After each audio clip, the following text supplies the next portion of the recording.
Halo, Assalamualaikum warahmatullahi wabarakatuh. Terima kasih untuk yang sudah datang ke channel aku. Kalau belum subscribe, tolong jangan lupa di subscribe, kemudian bunyikan lonceng, dan jangan lupa kasih like serta komentar biar aku makin semangat ya. Penantian dalam Cinta, episode 146.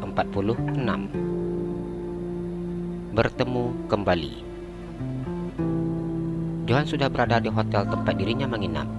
Dengan sengaja, ia memilih hotel yang lokasinya dekat dengan restoran milik Nina. Bahkan hotel ini berada di samping restoran Nina. Ia sudah tidak sabar untuk bertemu dengan wanita pujaan hatinya. Johan sengaja tidak membawa mobil dari Surabaya. Ia juga tidak ingin membawa supir pribadinya. Johan datang sendiri ke Jakarta dan berencana untuk dalam waktu yang tidak bisa ditentukan. Ia juga akan beli mobil untuk transportasinya selama di Jakarta. Namun, sudah pasti hal itu baru bisa dilakukannya besok. Dan saat ini, ia hanya butuhkan jalan kaki untuk datang ke restoran milik Nina. Johan sudah memikirkan secara matang apa yang harus dilakukannya untuk mendapatkan hati Nina kembali. Setelah apa yang dilakukannya kepada Nina, sudah pasti Nina tidak akan mudah untuk menerimanya lagi. Kepercayaan yang diberikan oleh Nina untuknya sudah diabaikannya.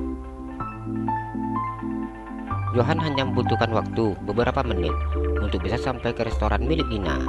Apa yang saat ini dilakukannya mengingatkan Johan dengan peristiwa sebelum dirinya menjadi suami Nina. Hampir setiap hari, Johan akan datang ke kantin hanya untuk melihat Nina saja dan berpura-pura makan, minum di kantin tersebut. Dia menghabiskan waktu dari pagi hingga kantin tutup. Ia tidak menyangka bahwa saat ini dirinya mungkin akan melakukan hal yang sama.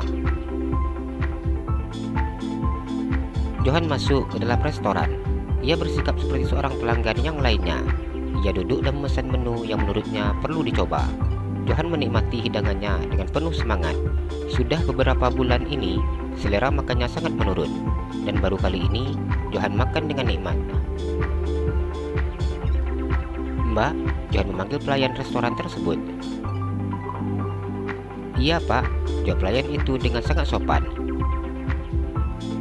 Tolong dihitung makanan saya, ucapnya dengan tersenyum.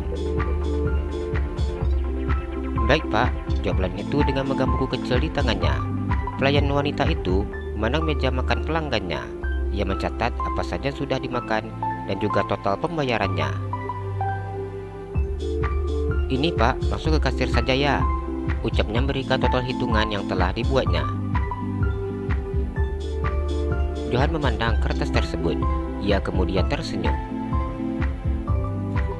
Mbak, boleh saya tanya sesuatu? Tanya Johan memandang pelayan yang saat ini berdiri di depannya. Nanya apa pak? Tanya pelayan tersebut. Pemilik restoran ini adanya jam berapa saja ya? Tanya Johan. Oh, Ibu Nina. Ibu Nina adanya dari pagi sampai sore, Pak, jawab pelayan tersebut. Johan tersenyum dan menganggukkan kepalanya. Terima kasih ya, Mbak. Saya pamit dulu. Dan beranjak dari duduknya, ia membayar uang makannya di kasir dan kemudian pergi. Setelah selesai makan di restoran Nina, Johan kembali ke hotel tempat dirinya menginap. Ia begitu sangat bahagia saat ini. Ia berjalan dengan kaki yang terasa begitu amat ringan. Bayangan masa lalunya kini kembali hadir dalam ingatannya. Wajah cantik Nina selalu melintas dalam ingatannya. Ya Allah, aku mohon, berikanlah dia sekali lagi untukku. Aku janji akan menjaganya hingga batas usiaku. Doa Johan di dalam hatinya. Johan kembali ke kamarnya. Malam ini dirinya begitu tidak bisa tertidur. Ia selalu memikirkan Nina. Johan tidak sabar untuk menunggu pagi. Nina duduk di meja kerjanya seperti biasa. Ia akan mengecek laporan pendapatan di restorannya. Nina memijat pelipis keningnya ketika dirinya teringat akan kedua mantan mertuanya. Mau sampai kapan coba mereka itu adanya di sini? Kalau aku nggak bisa cepat kasih tahu Randi, Nina berkata di dalam hatinya. Konsentrasi Nina terpecah ketika melihat pintu ruangannya terbuka. Permisi Bu, ada yang datang mencari, ucap pelayan yang berdiri di ambang pintu. "Siapa?" tanya Nina. Pelayan itu menggelengkan kepalanya. "Orangnya nggak mau sebut nama, Bu. Dia cuma bilang pengen jumpa sama ibu," jelasnya. "Suruh masuk sajalah," ucap Nina. Nina begitu ingin tahu siapa yang ingin bertemu dengannya. Kenapa Nina tadi nggak tanya dulu itu perempuan atau laki-laki, sesalnya. Jantungnya seakan ingin lepas dari tempatnya ketika melihat sosok yang berdiri di ambang pintu dan kemudian masuk ke dalam ruangannya. Waktu seakan berhenti berputar. Saat ini ia hanya diam terpaku tanpa berkata apapun. Bahkan matanya tidak berkedip sama sekali. Ia hanya memandang wajah yang begitu sangat dirindukannya. Berpuluh-puluh tahun dirinya merindukannya, dan kini sosok itu muncul di hadapannya. Johan tidak mampu menahan air matanya ketika melihat wanita yang begitu sangat dicintainya. Wanita yang dirindukannya siang dan malam. Wanita yang selalu dipertanyakannya apa yang sedang dilakukannya. Johan menutup pintu yang saat ini terbuka. Ia berjalan mendekati meja Nina. Nina ingin menangis ketika melihat mantan suaminya, namun ia berusaha menahan air matanya. Saat ini dirinya harus bisa bersikap sombong dan juga marah kepada pria yang sudah tega meninggalkannya.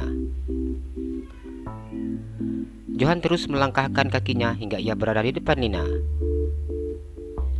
"Silakan duduk," ucap Nina setelah menyadari bahwa pria itu semakin dekat dengannya. Namun pria itu tidak menghiraukan ucapannya.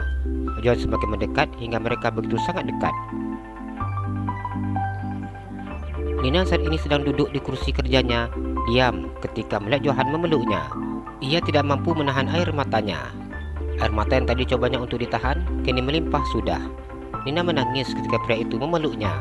Ia tidak bisa memungkiri bahwa dirinya sangat merindukan pria yang dulu pernah menjadi suaminya. "Mas minta maaf," kalimat ini yang pertama kali didengar di telinga Nina. Ia hanya diam ketika mendengar ucapan pria yang merupakan ayah dari anaknya. Tubuh Johan bergetar ketika memeluk Nina. Rasa rindu selama ini menyesak di dadanya kini lepas sudah. "Tolong lepaskan Nina. Nina sekarang bukan istri Mas lagi," Nina berkata ketika Johan memeluknya dengan sangat erat. Namun pria itu tidak berkata apa-apa. Ia hanya diam dan terus memeluk Nina. Johan tidak mampu untuk berkata apa-apa. Ia hanya ingin memeluk Nina. Dirinya seakan tidak peduli bila Nina akan marah. Cukup lama Johan memeluk Nina hingga ia melepaskannya ketika jempol kakinya terasa sakit ketika Nina memijaknya dengan sangat keras.